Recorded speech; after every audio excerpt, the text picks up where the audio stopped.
What's up guys, Americana back here with another video. The market will not get interesting and we won't see a top until this chart flips. It's the Bitcoin versus gold ratio, and history shows that this level has to break before $250,000 Bitcoin or alt season is ever in the conversation. So let's get into the video. Let's go ahead and familiarize ourselves with the chart here. So up top we have Bitcoin priced in gold. So let me break down how the math works on this. If this chart is going down, it means gold performance is outpacing Bitcoin's. And that can work either direction. So if Bitcoin's price is going down, that would mean gold is going down less than Bitcoin. And if Bitcoin's price is going up, that means gold is going up more than Bitcoin. If we want to call Bitcoin's price relatively up, in general, up over the last 2 years or something, gold has gone up a lot more because we are still underneath all-time highs on Bitcoin. That's something that we've been struggling with, okay? So gold has been outperforming, especially as of late, obviously driving down this ratio. So that's kind of the setup, all right? Again, what does it mean when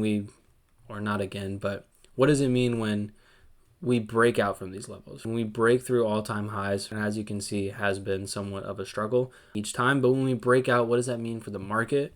That means Bitcoin and likely, altcoins dragged with it are outperforming gold. Whether that means gold is just dropping or Bitcoin is just outpacing it to the upside, we don't know until we, can look at the chart as it happens. But either one of those dynamics could be showing up in that time. And then if we look to, 2021 cycle, we have total 2 down here, I believe. Oh, total 3. So this is going to be your altcoins, not including Ethereum or Bitcoin.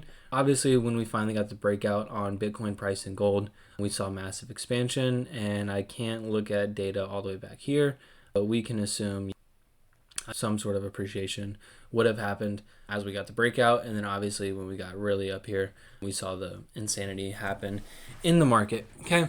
So I really truly think that until we can get solid breakout, obviously if we move to the upside to get a breakout, it's going to be good. But when this, breakout actually comes in, that's when we'd see some pretty insane dynamics happening in the market. When it comes to liquidity flowing into crypto, liquidity has been rising, okay, but where have we seen it go over the last 2 months? It ain't been in crypto, stock market, and this damn gold chart, which I really sincerely thought had a great shot of topping in here over the 4 months that it just could not break through the 2618. Finally got through.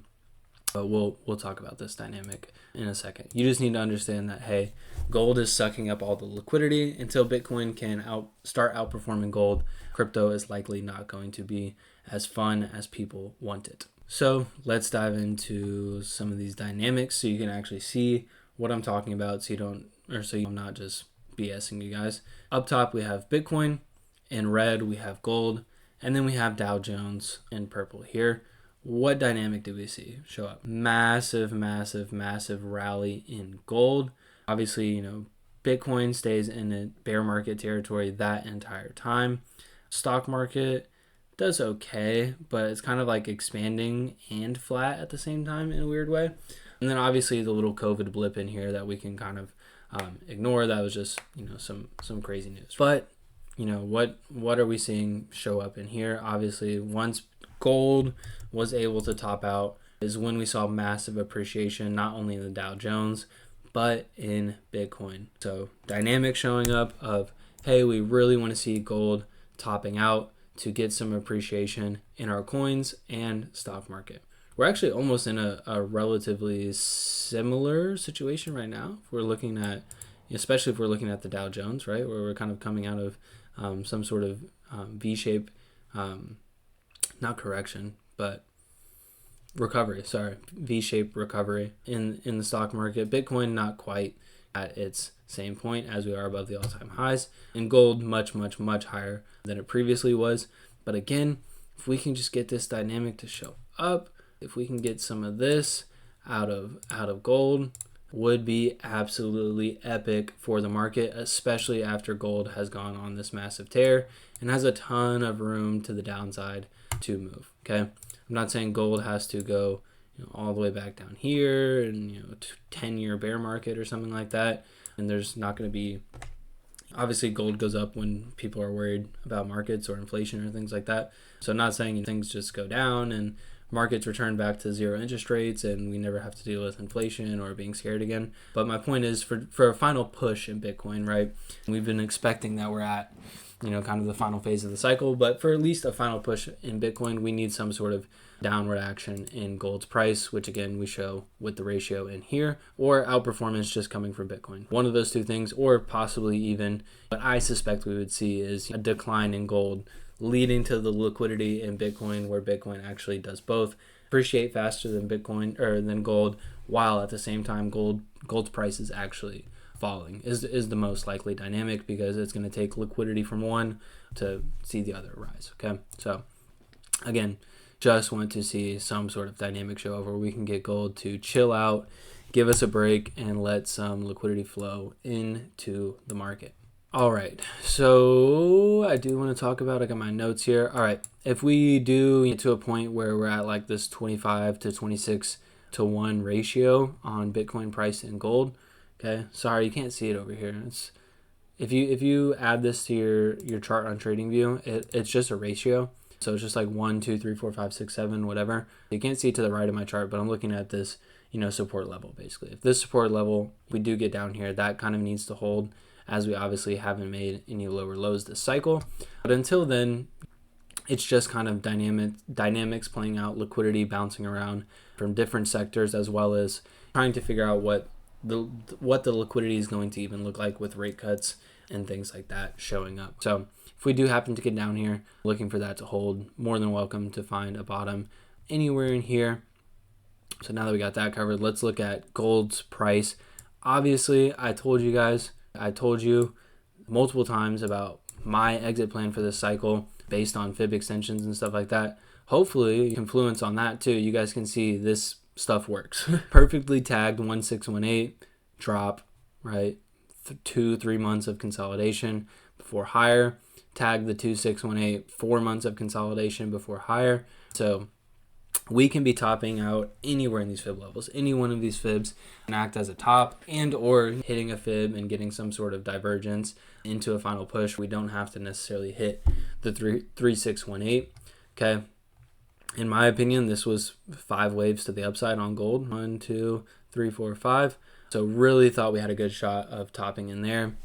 Wasn't the case, and we've gone higher. So I'm kind of just on standby, kind of just watching gold, and with the understanding that, hey, once it does turn over, whether it's at 3618 or 4.236, it's likely going to be really good for the rest of the market. So eyes peeled on the gold chart.